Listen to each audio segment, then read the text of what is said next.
मानिसका आधारभूत आवश्यकताहरू घाँस बाँस कपास शिक्षा अनि स्वास्थ्य। तर यहाँका बालबालिकाहरूले शिक्षा प्राप्त गर्न सकेनन्। अहिले हामी अर्घाखाँची जिल्ला सिद्धगङ्गा 12 दमारे स्थित बालज्योति आधारभूत विद्यालयमा छौँ। यहाँको विद्यालयलाई स्थानीय तहले खारेज गरेको छ। यहाँ एउटा मात्र दरबन्दी थियो। उक्त दरबन्दीलाई पनि यहाँको स्थानीय सरकारले सरुवा गरिदिएको छ। कुनै समय कक्षा 5 सम्म पढाइ हुने यस विद्यालयमा अन्तिम शैक्षिक सत्रमा कक्षा 3 सम्म पढाइ भएको थियो। तर अहिले स्थानीय तहले यस विद्यालयलाई बन्द गरिदियो। हजुर यहाँको शिक्षिका हुनुहुन्छ है? हजुर, म बाल विकासको शिक्षिका हो। हजुरले अहिले सबै विद्यार्थी नै पढाइरहनु भएको छ कि बाल शिक्षाको मात्रै छन् यहाँ? सबै विद्यार्थी नै पढाइएको हो। म्याडम गएदेखि 3 क्लाससम्म चलिरहेको छ। हजुर एक्लै हुनुहुन्छ है अहिले? हजुर, आज म एक्लै छु। अनि पछि कति हुनुहुन्छ? कार्यालय सहयोगी हुनुहुन्छ, 2टी मात्र छन्। कार्यालय सहयोगी आउनु भएको छैन है आज? आज आउनु भएन। यहाँ विद्यालयमा 3 क्लाससम्म पढ्ने विद्यार्थी छन्। यहाँ एकजना टिचरको धेरै नै आवश्यकता छ। अनि यिनी साना साना नानीहरू 4-5 किलोमिटरको बाटोमा कसरी ढुङ्गेसेर जान पनि धेरै टाढा छ। अनि खुम्चीको दरबारेमा जान पनि धेरै नै टाढा छ। विद्यार्थी पढ्नलाई आएका छन्, नआइजाऊ भन्न पनि मिलेन हामीलाई। अनि उनीहरूलाई नास्ताको व्यवस्था पनि आउँछ कि आउँदैन हामीलाई केही थाहा छैन।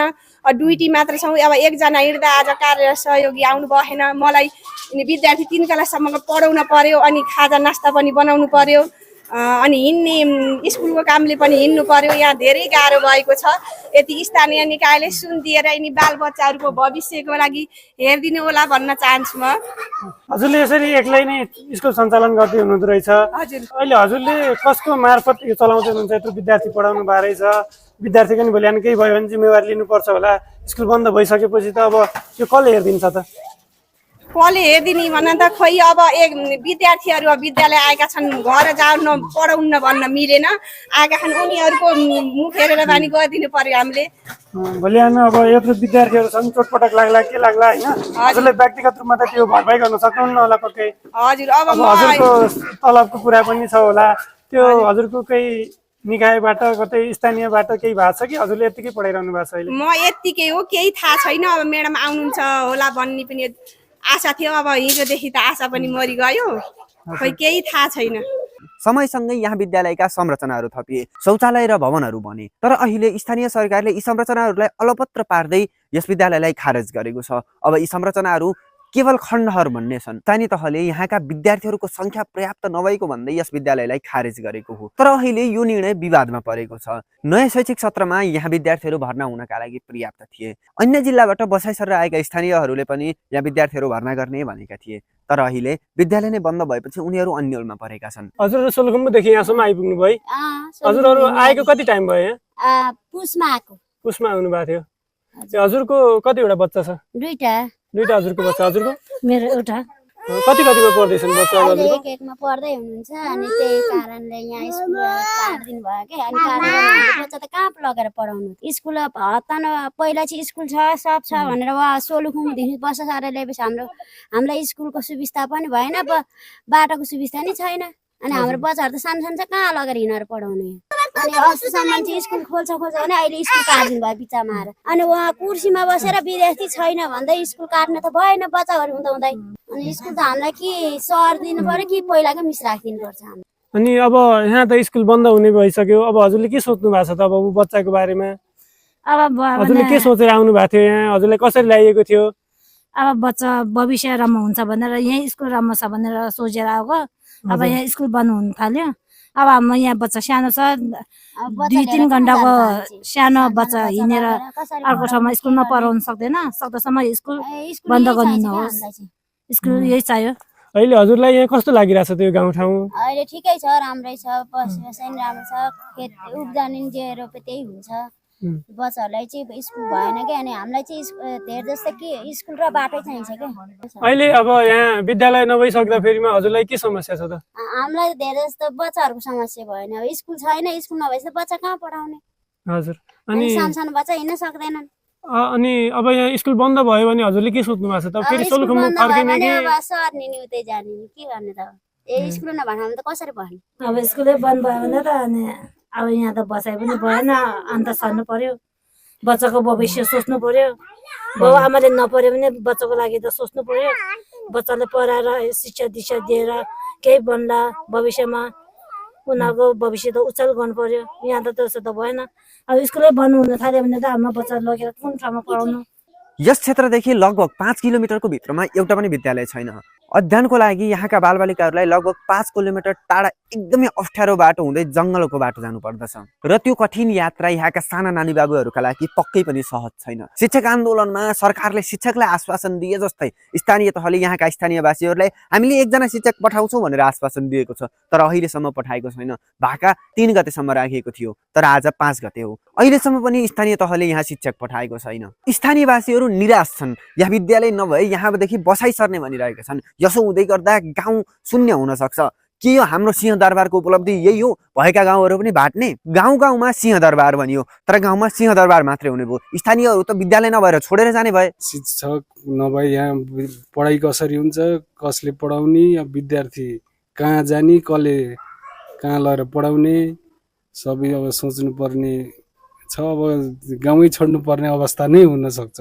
हजुरले के त्यो सोच बनाइसक्नु भयो त? शिक्षक नआए गाउँ छोड्ने सोच बनाइसक्नु भएको छ? म बनाइसकेँ, मैले त बनाइसकेँ। शिक्षक नआए र यहाँ पढाइ नभए त गाउँ छोड्ने प्लान बनाइसकेँ। भनेपछि हजुरले अहिले अब आफ्नो बच्चाको पढाइको लागि गाउँ छोड्दै हुनुहुन्छ है? हजुर, छोड्नै पर्ने बाध्यता नै भयो। एउटा बच्चा छ, त्यही पनि नपढाइराख्नु, घरमा राख्नु भएन।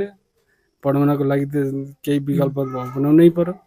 संघीय लोकतान्त्रिक गणतन्त्रात्मक मुलुक नेपाल, तर यहाँ संघीयता र स्थानीय तहको धज्जी उडिरहेको छ। स्थानीय तहले यहीँका समस्याहरू बुझ्न सकिरहेको छैन। यहाँ विद्यार्थी, अभिभावक र समग्र स्थानीयहरू निराश छन्। हजुरको शुभ नाम के पर्यो होला? मदराज घिमिरे। मदराज घिमिरे। हजुर यो स्कुलको केही व्यवस्थापन समितिमा केही कतै हुनुहुन्छ भन्ने हामीले सूचना पाएको थियौँ। के छ? अहिले छैन। विगत गएको समयमा थिएँ, त्यो बेलामा स्कुल राम्रो थियो, विद्यार्थी पनि थिए, टन्नै थिए।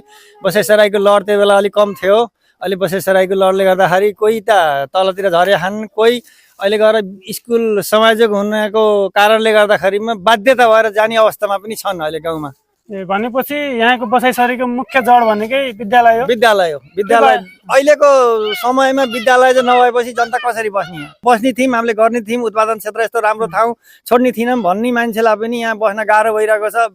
विद्युतले 2 वर्ष 3 वर्ष भयो ट्रान्सफर्मर ल्याएर यहीँ खोइलाएको छ। अब हाम्रो स्थानीय सरकार भन्ने हो कि अब वडा भन्ने हो कि नगर भन्ने हो कि, खै हामीले त सरकार भन्न पनि हामीलाई त दुःख लाग्न थालेको छ। अहिले विद्युत बत्ती बलिरहेको छैन कि के छ यहाँ? छैन। बत्तीका नाममा एउटा जुनकिरी जस्तो एउटा मोबाइल चार्जर पनि हुन्न सही ढङ्गले। तर बिजुलीका तार त हामी देख्छौँ नि। तार छन्, हामीले आफ्नै दुःख गरेर आफ्नै मेहनतमा गरेर तार टाँगेर खुम्चीकोटसम्म पुऱ्याएर 3टा पोल मात्र 3टा पोल गाड्न नदिएर, खुम्चीकोटको हाम्रो एउटा गाउँले नदिएर, त्यसैको लागि आएर न वडा अध्यक्ष न अब मेयर कसैले पनि आएर यहाँ कुनै पनि गर्न सक्नु भएन, समाधान निकाल्न सक्नु भएन। स्थानीय सरकार भन्ने यही होला, सिंहदरबार भन्ने पनि यही होला। हामीलाई त यस्तै लागेको छ। त्यसको कारण केही त पत्ता लगाउनु भयो होला नि? कारण भनेको राजनीति हो, पार्टी हो, राजनीति। त एमाले, म काङ्ग्रेस, म माओवादी भन्नाले सबै भ्याइयो देश। गाउँमा बिजुली बत्ती छैन, केही कृषि गर्छु भन्नलाई मेसिन चलाउनलाई बिजुली छैन, बिजुलीको नाममा तार चाहिँ छ र 3 वर्ष भयो एउटा कुटानी पिसानी ल्याएर राखेको मेसिन चाहिँ खोइलाएको छ, घाँस काट्ने मेसिन खोइलाएको छ। विद्यालय समायोजित गर्नाले अब यहाँको जनता यहाँ बस्ने कसरी? उत्पादन भन्ने हो भने गएर पुरा शीतगङ्गा भरिमा 1 नम्बर यहाँ उत्पादन क्षेत्र छ। जे गरे पनि यहाँ नहुने के पनि छैन। तर गर्न खोजेका जनतालाई सुलखमुदीबाट कत्नबाट मान्छेले आएर यहाँ अहिले घर बनाएर बच्चा बच्ची ल्याएर गर्छौँ, हामीले के गरेर देखाउँछौँ भन्दाखेरिमा तिनको मनोबल तोडेर यो सरकारले तिनीलाई अहिले फेरि डोको बोकेर सुलखुम्बु जाने अवस्थामा यो सरकारले पुऱ्याएको छ। हामीले भनेपछि यहाँ सोलुखुम्बुदेखि पनि केही जनसमुदायहरू आउनु भएको रहेछ? आउनुभएको छ। 3 घर बसाइसरे गरेर आउनुभएको छ। खेती गर्नुभएको छ, घर बनाएर बस्नुभएको छ, गएर हेर्न सक्नुहुन्छ, उसको रिपोर्ट लिन सक्नुहुन्छ। अझै उहाँहरूले 2-3 जना हामीले अझै बोलाउँछौँ ल्याउँछौँ पनि भन्नुभएको छ। तर यो अवस्थामा उहाँले कसरी आउने? हाम्रो सरकारले यो गाउँ भाट्टे हुन्थ्यो, यो गाउँका जनताभरि एकातिर गए हुन्थ्यो भन्ने सोचेको छ कि के सोचेको छ कि हामीले बुझ्न सकेको छैन। यसको जवाफदेहितामा हामी हजुरहरूले सरकारलाई नै राख्नु? सरकारलाई राख्छौँ हामीले। किन भन्दा हामीले गर्ने त हामीले गरेका छौँ।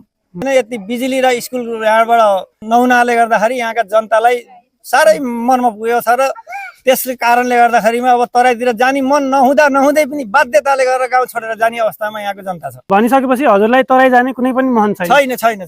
यस्तो वातावरण, स्वच्छ वातावरण, शीतल हावा पानी, सबै खेती किसानी गर्नलाई राम्रो ठाउँ, दाउरो ठुटो पानी सबै भएको, यतिको सबै कुरा मिलेको वातावरण मिलेको ठाउँ हाम्रो छोडेर जान चाहना त छैन। तर यो सरकारले हामीलाई पठाउने उसमा तयारीमा छ। यो भिडियो मार्फत स्थानीय तह या कुनै निकायलाई हजुरले केही भन्न चाहनुहुन्छ पनि भन्न सक्नुहुन्छ? स्थानीय तहलाई त हामीले भनिराखेका छौँ। अब गएर नगरपालिकामा, न्यायपालिकामा गएर निवेदन पनि हालेका छौँ, वडामा पनि भनेका छौँ, नगरपालिकामा पनि भनेका छौँ। जहाँ ततै गएका छौँ बालबच्चा बोकेर एक दिन गाडी किराया गरेर गाडीमा सबै बालबच्चा बोकेर पनि नगरपालिकामा गएर मेयरका अगाडि गएर बालबच्चालाई देखाएर लगायत टिचरहरू समेत गएर हामी समेत गएर देखाएर पनि आयौँ। तर यहाँ कुनै पनि यहाँ अनुगमन हेर्न आउँदैन। उहीँ बसेर कुर्सीमा बसेर यहाँको विद्यार्थी छैनन् भनेर स्कुल काटिदिएको छ यहाँको हाम्रो निकायले। उहाँहरूले केही कुनै प्रतिक्रिया त दिनुभयो होला? प्रतिक्रिया त यही भन्नुहुन्छ त्यहाँ विद्यार्थी छैनन् भन्नुहुन्छ। आफ्नो उहीँ उसमा बसेर अफिसमा बसेर विद्यार्थी छैनन् भन्नुहुन्छ। स्थानीय ठाउँमा आएर हेर्न सक्नुहुन्न। विद्युतको लागि पनि त हजुरहरूले पहल गर्नुभयो होला, महामारी गरिरहेको छ भनिराखेको छ, निवेदन दिनुभएको रहेछ। अनि उहाँहरूले के भनेर पठाउनु भयो त हजुरहरूले? के भन्नुहुन्छ अब हाम्रा सुनेनन्, हाम्रा टेरेनन्, हामीलाई गनेनन् भन्नुहुन्छ उहाँहरूले। अब उहाँहरूलाई नगने हामीलाई कसले गन्छ? हामीहरूले यहाँका स्थानीय बासिन्दाहरूसँग कुराकानी गरिसकेका छौँ। उहाँहरूको प्रतिक्रिया पनि हजुरले सुनिसक्नु भएको छ। यो भिडियोलाई सम्बन्धित निकायसम्म पुर्याउनको लागि हजुरहरूले जति सक्दो धेरै सेयर गर्नु होला, कमेन्ट गर्नु होला। यही भिडियो मार्फत हामी स्थानीय सरकारलाई जानकार गराउन चाहन्छौँ कि यो ठाउँमा आएर एकचोटि अनुगमन गरियोस्। हाम्रो बाबुबाजेले गोसाले बनाएको स्कुल हो। आज हाम्रो बन्द हुनाले हामीलाई जति बेसी मन दुखेर राति दिनको भोग्न निद भएको छ। बासिन्दा आएका बासिन्दाले पनि यहाँ स्कुल भएन भनेर घनमनाएर अब हिँड्न लागेका छन् हामीलाई एक्ला पारेर। अब यही स्कुलमा पढेर कोही कोरिया पुगे, कोही जापान पुगे, यही स्कुलमा पढेर अहिले स्कुल बच्चा हुँदै पनि यस्तो खारिज गर्दै स्कुल। यो कसले गरे हो त? हजुरले के बुझ्नु भएको छ? सरकारले त गर्नु भयो खोइ अब। यहाँका स्थानीयवासीहरूको चासो र गुनासो सुनिसक्नु भएको छ। यस भिडियोलाई जतिसक्दो सेयर गरेर सम्बन्धित निकायसम्म पुर्याउनुहोस् ताकि ती महाराजहरूको कानमा तेल पसोस्। उहाँहरूलाई आउन त खुट्टा दुख्दो रहेछ, खुट्टामा धुलो लाग्दो रहेछ यो बाटो आएर अनुगमन गर्नको लागि। ठिक छ, हजुरहरू आतिनु पर्दैन, यहाँसम्म गाडी आउँदो रहेछ, यहाँसम्म आउँदा हजुरको खुट्टामा धुलो लाग्दैन, एकचोटि आएर अनुगमन गरिदिनुहोस्। नभए यस भिडियोलाई नै आधार मानेर यहाँको लागि दरबन्दी खुलाउँदा हुन्छ। यहाँको दरबन्दी हटाएर यहाँका स्थानीयहरूलाई मर्कामा नपारिदिनुहोस्। यस भिडियो मार्फत यो स्थानीय क्षेत्रका समस्याहरू यो सरकारले समाधान गर्न सकोस् भन्ने हामी अपेक्षा राख्छौँ। आखिर विद्यार्थीहरू छन् भने खारेज किन गर्नु पर्यो त? के हाम्रो करले यहाँका शिक्षकहरूलाई तलब दिन पुगेन र? के यहाँका स्थानीयहरूबाट भोट मात्र लिने हो त? स्थानीय बासिन्दाहरूको समस्यालाई कसले सुल्झाउने?